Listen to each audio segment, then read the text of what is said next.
Now, tell me again about these shadowy creatures that control Hollywood. They're called suits. It's a loose coalition of men and women who determine which films get greenlit. Tell me about the green lighting process. Look, suits know almost nothing about how films are made. They can't write or direct. They just look at what did well overseas and what flopped. They're just being systematic. And this is when they, how did you put it, looked at their existing properties? That's right. They take movies that were successful once or have franchises in ruins and they reboot them. Oh, reboot them, right. Now, why not just bring actors back in a sequel? Why this elaborate scheme? Cast members age out of the public favor. They bring in a fresh set of eyes to look at the screenplays and they decide whether or not to wipe out the existence of the continuity entirely. Well, how are you supposed to get back to the original creative spark? You don't. No one else goes back. No one else gets inspired. It's just nostalgia and attractive new actors. Now, I want to get back to this bit about an aged Terminator called Pops. You have heard enough. I have answered your questions. Now I want to talk to the head of Paramount. I'm afraid that's not up to me. Then why am I talking to you? Who's in authority here? I'm the guy who's trying to help. Shut up! You don't get it, do you? They'll it up. That's what they do. That's all they do. You can't stop them. They'll wade through your childhood memories and hire TV writers and pull its heart out. Restrain him, please. You can't stop them.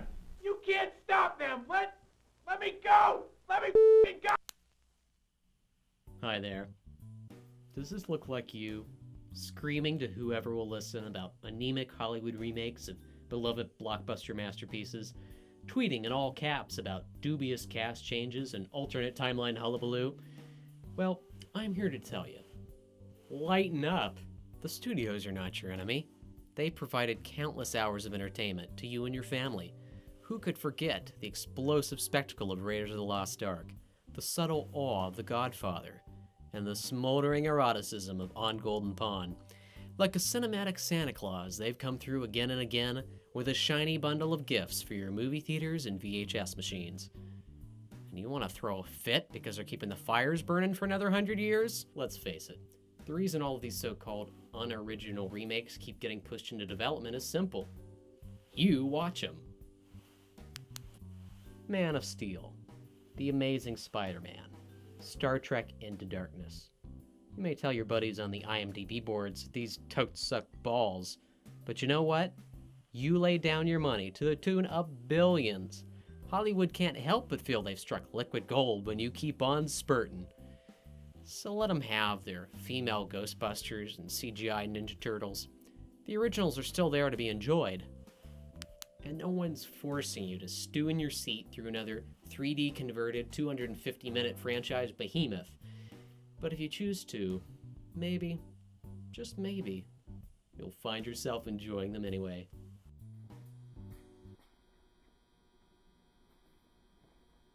Hi there.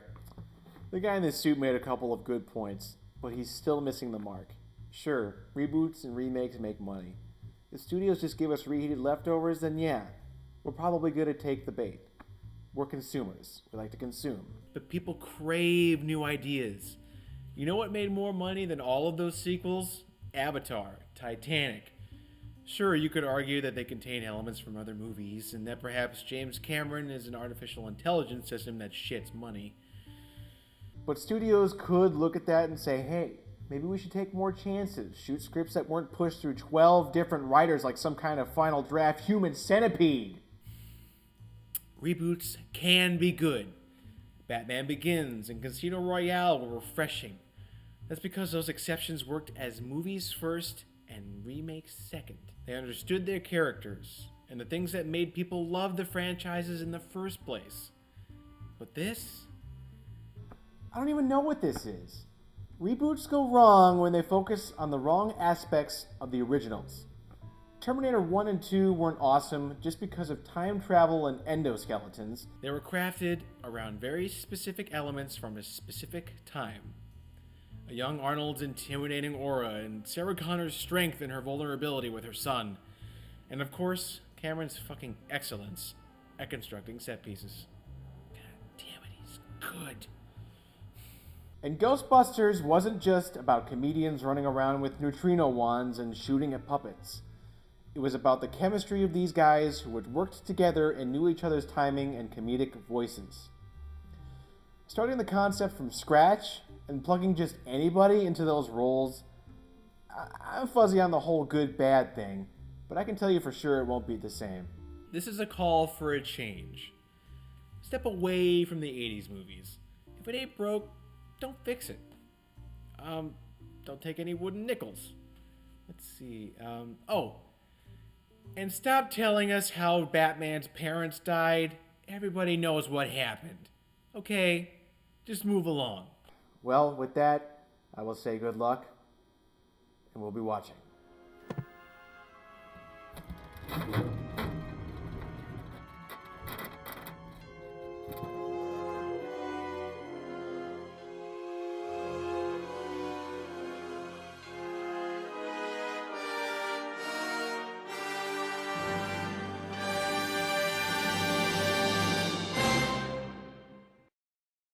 For just one donation of $500, my business partner Kirk will deliver any news you wish to any person over the phone.